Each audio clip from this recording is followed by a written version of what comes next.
नमस्कार। आप सभी के भीतर स्थित नारायण को मेरा नमन।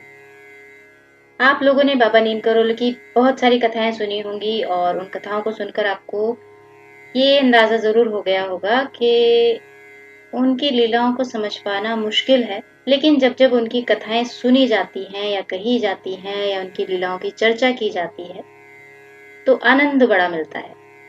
तो चलिए आज आपको नीम करोली बाबा की बहुत सारी अलौकिक कथाओं में से एक कथा सुनाती हूँ, जिसे सुनकर उस पर भरोसा करना तो मुश्किल है, लेकिन आशा करती हूँ कि आपको आनंद जरूर आएगा। जब हम मान लेते हैं कि बाबा स्वयं ईश्वर के अवतार थे, तो उनकी लीलाओं को स्वीकार करना थोड़ा आसान हो जाता है। एक बार की बात है, रेलवे के एक अधिकारी थे जिनका घर प्रयाग स्टेशन से कुछ दूरी पर था। उन्होंने अपने घर पर रामचरितमानस का अखंड पाठ कराया था। पाठ में बाबा के स्थानीय भक्त भी सम्मिलित हुए। ये सभी भक्त इस पाठ में भाग ले रहे थे, गा रहे थे। सभी लोग आनंद में थे। पाठ संपूर्ण हुआ, प्रसाद का वितरण हुआ। जैसे ही प्रसाद का वितरण होने लगा तो उन्हीं भक्तों में से किसी भक्त के घर से बुलावा आ गया कि आपके यहाँ बाबा नीम करौली पहुंच गए हैं।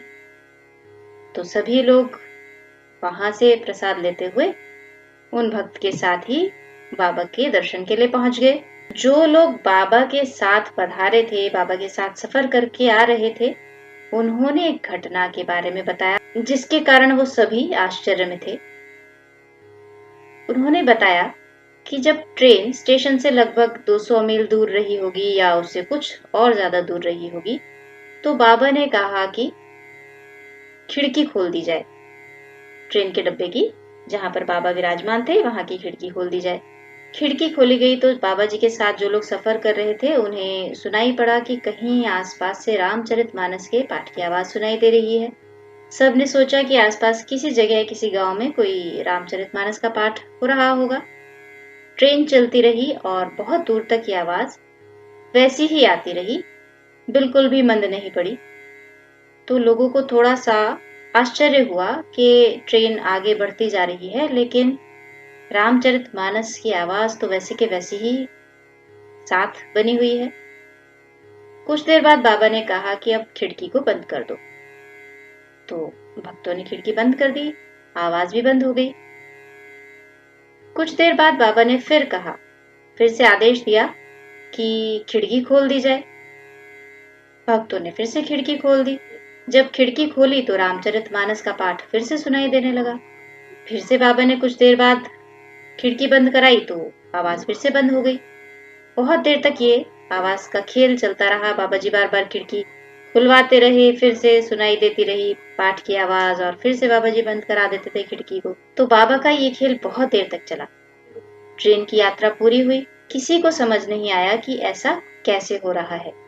जब स्टेशन से बाबा के साथ लोग घर पहुंचे तो पता चला कि बाबा के एक भक्त के घर पर पाठ चल रहा था और वही पाठ बाबा के साथ बैठे बाबा के अनुयायियों को सुनाई भी दे रहा था। सभी लोगों को बड़ा आश्चर्य भी हुआ और आनंद भी आया। सभी को लगा कि बाबा जहां कहीं भी होते हैं, अपने भक्तों के ऊपर हमेशा अपनी कृपा दृष्टि बनाए रखते हैं। कहा जाता है कि बाबा के अनुयायी बाबा को नहीं चुनते, बाबा अपने अनुयायियों को चुनते हैं। तो जो लोग बाबा की ओर बढ़ते हैं, बाबा उन पर किसी न किसी प्रकार से अपनी कृपा दृष्टि बनाए रखते हैं। और ये कथा बाबा की सुनकर, ये चर्चा बाबा के लीलाओं की करके हम सभी बाबा की कृपा दृष्टि को प्राप्त करें। आशा करती हूँ आपको ये कथा अच्छी लगी होगी।